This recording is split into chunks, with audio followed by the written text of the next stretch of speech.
Today I'm going to review Orphan 55. It's a Doctor Who story from series 12 and it's episode 3 of that series. It stars Jodie Whittaker as the Doctor and the companions are Ryan, Yasmin and Graham. Only 5.38 million watched this story. The viewing figures were going right downhill, like really fast, because the previous season the first story got 10 million because there was a new female Doctor, but the novelty's worn off now, so the viewing figures are dropping right down. This story is regarded as the worst of this series and I'm not bloody surprised.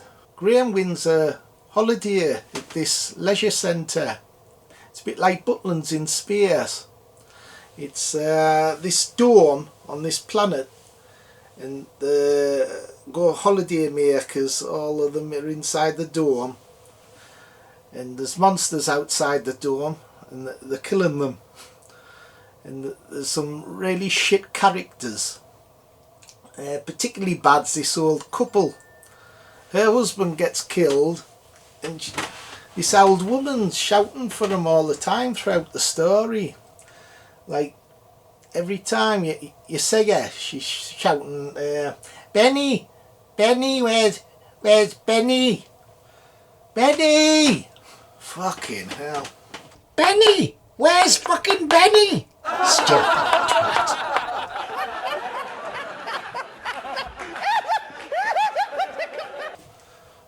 It's like non-stop. And she can't bloody act. Christ. I don't know why they casted her. She's terrible. Absolutely shit. Benny, Benny.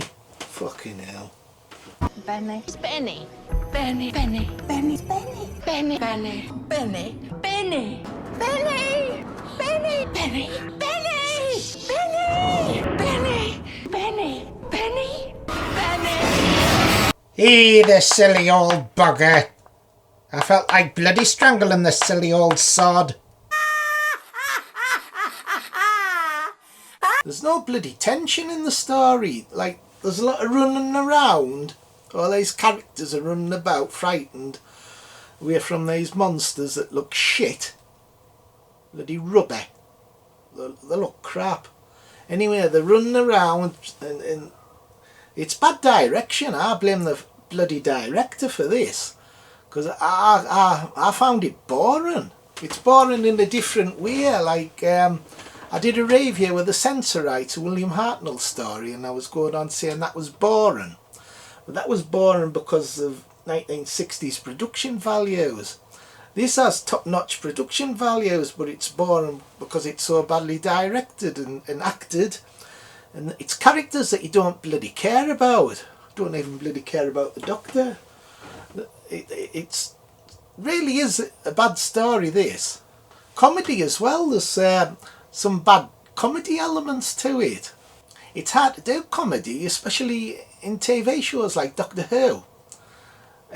When comedy's done good, that was like the Tom Baker era is a good example. Tom Baker was excellent at comedy.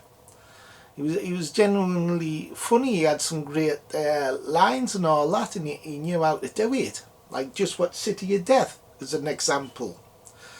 Jodie Whittaker, she's not funny at all. She's bloody boring, and there's an awful scene with bloody Ryan sucking his fucking thumb like that because he had this virus, another bloody virus. He had a virus off a machine and it made him suck his bloody thumb. He makes this other lass who's sucking her bloody thumb as well, and they have something in common. There's bloody cat makeup, or at least I think it's supposed to look like a bloody cat. Whoever bloody did the makeup, it's shocking. Bloody ridiculous. There's people with bloody green hair as well. That lad out of the In-Betweeners is in it. Hey shit. The plot's ridiculous. It turns out at the end, spoilers, turns out at the end that the planet they're on's Earth. There's been a nuclear war and everyone's turned into these monsters. And you get this preachy bloody speech off the Doctor, especially at the end in the TARDIS, going on about oh, this is just an alternative timeline. If we do things right, this won't happen. Why was it an alternative timeline? It wasn't explained at the beginning. It's doing the rules wrong. When you do a story, there's not like different timelines. It's supposed to be the correct timeline where the TARDIS goes to. It only does alternative dimensions and that if it's explained in the story, but this wasn't. This was meant to be ordinary timeline. So that bloody doesn't make sense. It's just not dramatic enough and crap characters. I was bored bloody shitless with it. I don't know how fans could say this was a good episode, that they got something out of it. I thought it was shit. Like, if fans say this is good, could you leave comments below and explain why you thought it was good? Because I can't bloody say anything good in it. So leave your comments below if you can tell us why it was good. I know I complain a lot when I review Doctor Who stories, but it's only because I care about the show. Like, I want to get the best out of the show, and it annoys me when they produce crap like this. Without criticism, nothing can improve. If you're going to go on saying, oh, it's brilliant, I like it, oh, it's maybe not quite as good as blah, blah, blah, blah, blah. You should point out mistakes and constructive criticism. It's a good thing. Otherwise, nothing can improve if it's not. If you don't point out faults. You get some right bloody anoraks and all of that. No doubt I'll get bad comments and that if I put this on different bloody groups.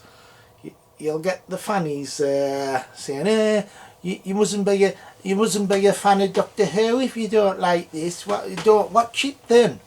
Of course I want to bloody watch it. Why shouldn't I watch it? I've been a fan for bloody years.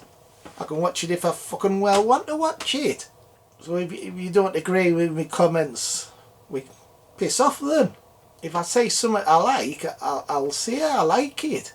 Like, there's a couple of reviews of Jodie Whittaker stories I liked. And now there's a couple of stories that I don't like. Where I see it how I feel. Free speech and all that. You shouldn't bloody censor people and the thoughts and everything. There's too much of that bugger these days. So anyway, what would I give it out of 10?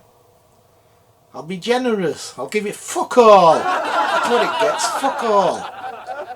What do you think, Bones? Load of bloody rubbish like all them Jodie Whittaker stories. I don't know about bloody woke, but I know when the bloody shit. Okay, bye everyone. Bye.